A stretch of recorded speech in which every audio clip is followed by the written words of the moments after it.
Praise the lord. ఆత్మస్వరూపియగు త్రియేకనాథుని యొక్క సారూప్యము, పోలిక మీలో కలుగునుగాక. ఈ దినపు యేసయ్య జీవపు మాట. రోమీయులకు రాసిన పత్రిక 8వ అధ్యాయము 8వ వాక్య భాగము. దేవుని ఆత్మ మీలో నివసించిన ఎడల మీరు ఆత్మ స్వభావము గలవారు.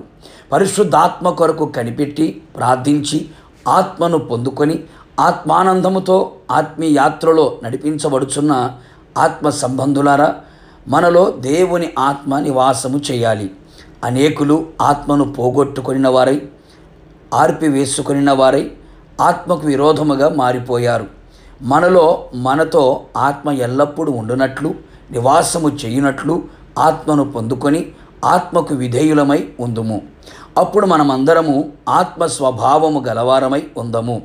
మనలో ఉన్న పాపపు స్వభావము, శరీర స్వభావము తొలగించబడిన వారమై మన స్వభావం రూపాంతరము చెంది ఆత్మ స్వభావము కలిగి ఆత్మానుసారులుగా జీవించదము.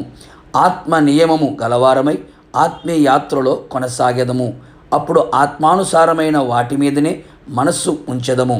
ఆత్మానుసారమైన మనస్సు సమాధానమును, జీవమునై ఉన్నది. ఎల్లప్పుడూ దేవుని సంతోషపరిచేవారమై ఉందము. అంతేగాక మృతులలో నుండి యేసును లేపిన వాని ఆత్మ మీలో నివసించిన ఎడల, మృతులలో నుండి క్రీస్తు యేసును లేపినవాడు చావునకు లోనైన మీ శరీరములను కూడా మీలో నివసించుచున్న తన ఆత్మ ద్వారా జీవింపచేయును. మనము కూడా పునరుత్థానపు శరీరముతో, మహిమగల అక్షయమైన అమర్త్యమైన శరీరముతో ఆయన పోలిక సారూప్యములో కనబడెదము. దేవుని ఆత్మ మనలో నివసించిన ఎడల మనము దేవుని ఆలయముగా మారెదము, దేవుని పరిశుద్ధాలయమై ఉండెదము. కావున ఆత్మ సంబంధులారా, పరిశుద్ధాత్మను దుఃఖపరచక, విరోధముగా ప్రవర్తించక, పరిశుద్ధాత్మ మనలో ఎల్లప్పుడూ నివసించున్నట్లుగా మరింత జాగ్రత్త పడెదము. మనలో నివసించే ఆత్మ ద్వారా అద్భుతములు జరిగించును, ఆదరణను, ధైర్యమును ఇచ్చును, అన్ని వేళలా మనలను నడిపించును. ఆయనకు విరోధముగా ఏ కార్యమును జరగనివ్వకుండా అడ్డుగా ఉండి మనలను మరింత పవిత్రులనుగా జీవింపచేయును. పరలోకపు సంగతులన్నీ మనకు బయలుపరిచి మనలను ఆ పట్టణమునకు వారసులుగా ఉండుటకు మనందరినీ సిద్ధపరచును.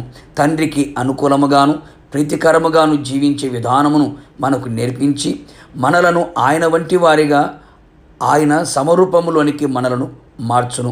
అలంకరింపబడిన పెండ్లి కుమార్తెగా మనను సిద్ధపరిచి పెండ్లి కుమారుడిని యేసయ్యను ఎదుర్కొనుటకు తగిన కృపను దయచేయును. ప్రార్థన. పరలోకమందున్న మా ప్రియ పరలోకపు తండ్రి, నీ పరిశుద్ధమైన పాదములకి మరొక్కసారి కృతజ్ఞతాస్తుతులు చెల్లించుచు ఉన్నాం. మరొకసారి మీ పాద సన్నిధిలో మేము చేరి ఉన్నాము ప్రభా. మీ పాదములను పట్టి బ్రతిమలాడుచు ఉన్నాం. నిశ్చయముగా మేమందరము కూడా ఆత్మ స్వభావము గలవారమై జీవించున్నట్లుగా, ఆత్మ ఎల్లప్పుడూ మాలో నివసించున్నట్లుగా, మాలో కూడా ఉండునట్లుగా మీరు కృప దయచేయండి. సర్వజనుల మీద నా ఆత్మను కుమ్మరించెదను అని మీరు వాగ్దానం చేసి ఉన్నారు. మీ వాగ్దానమును అక్షరాల మీరు నెరవేర్చమని ప్రార్థిస్తున్నాం. ఎవరైతే ఆత్మ దాహము కలిగి ఆకలి కొని ఉన్నారో వారి ఆత్మ దాహము తీర్చబడినట్లుగా మీరు కార్యాలు చేయండి ప్రభా. ఆత్మ స్వభావము కలిగిన వారమై, ఆత్మానుసారమైన మనస్సును పొందుకున్న వారమై, ఆత్మచేత నడిపించబడుతూ మీ పోలిక, మీ సారూప్యంలోకి మేము సమరూపంలోకి వచ్చున్నట్లుగా మీరే కృప మెండుగా నిండుగా దయచేసి నీ మహిమగల రాకడికి మమ్మల్ని అందరినీ సిద్ధపరచమని, మహిమను పొందుకోమని యేసు నామములో అడిగి పొందుకొని ఉన్నాము తండ్రి. ఆమేన్. నిశ్చయముగా మీరును మీ కుటుంబ సభ్యులందరూ ఆత్మ స్వభావము గలవారై ఉందురుగాక. God bless you.